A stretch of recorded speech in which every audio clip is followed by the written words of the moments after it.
At this point, Jim, we got 46 million people in this country have had at least one dose. That's about 15% of the population.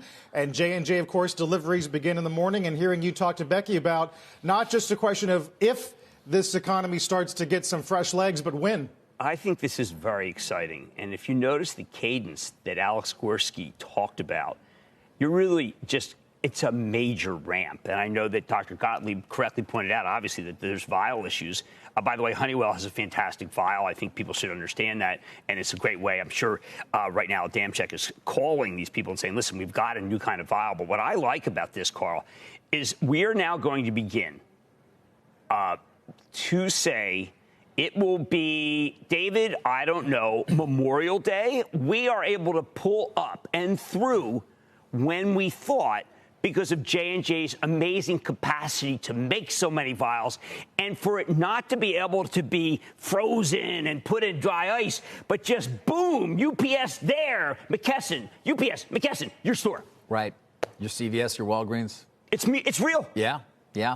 It certainly feels that way. I mean, it's all anecdotal, of course, from my perspective in terms of various friends who are getting the vaccine, but it's started to really pick up.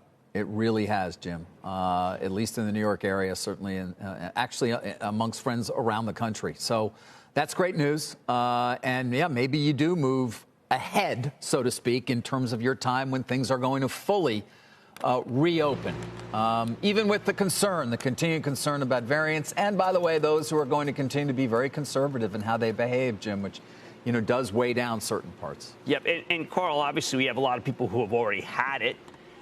Now, I don't know whether they're necessarily going to take the vaccine anyway. I mean, the advice is from a lot of people that you should. But you combine the people who have had it, the people who've had it whom we don't know about, the people who are getting this. I think that you can set up a mosaic that says the summer may be, we still may need masks, and I'm thinking about the Disney conference call where they talked about you may need them. But I think we're going to start thinking that, you know what, it's not so crazy that Royal Caribbean's trading it where it is. It's not so nutty that Norwegian's trading where it is. It's not insane that United Airlines ordered 25 new planes from Boeing this morning. And you know what planes they ordered, David? What planes, Jim? The ones that used to be, people were worried about. Really? They ordered the MAX? Yes. The MAX, yeah. This is huge. Well, Jim, your points are well taken. You look at the winners for the S&P in the month of February. RCL and CCL were numbers 3 and 4. And as for Gorski, he was on Squawk earlier this morning. He was on the Today Show too this morning talking about the potential for it to help asymptomatic transmission, the potential for it to help against the variants, and just what a miracle it is that this got done in 12 months. Here we are a year later on the cusp of literally having 100 million doses delivered in the United States by the end of June, close to 1 billion around the world by the end of this year, is just a remarkable achievement. And while our doctors, our scientists, our engineers are incredibly proud and humbled, I think it also gives a lot of hope to our country and to the world. Jim, I was thinking, Goldman last fall did have a bear case scenario that they drew out in which J&J would have failed because of what they thought at the time may be safety concerns. You didn't buy it then. No. And your faith has been well rewarded. Yeah, I dealt with a lot of the people who were involved with making it, and there were people who, I didn't take those classes. They were very hard, but they walked me through it. And their level of confidence it made me so excited that I remember going out and saying that I think that science is going to prevail.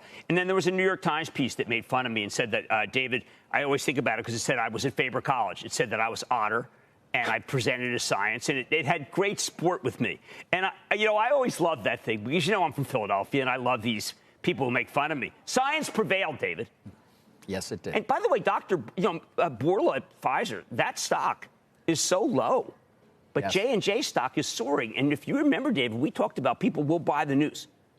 I know you made that point at the end of Squawk there. People will buy the news. Interesting.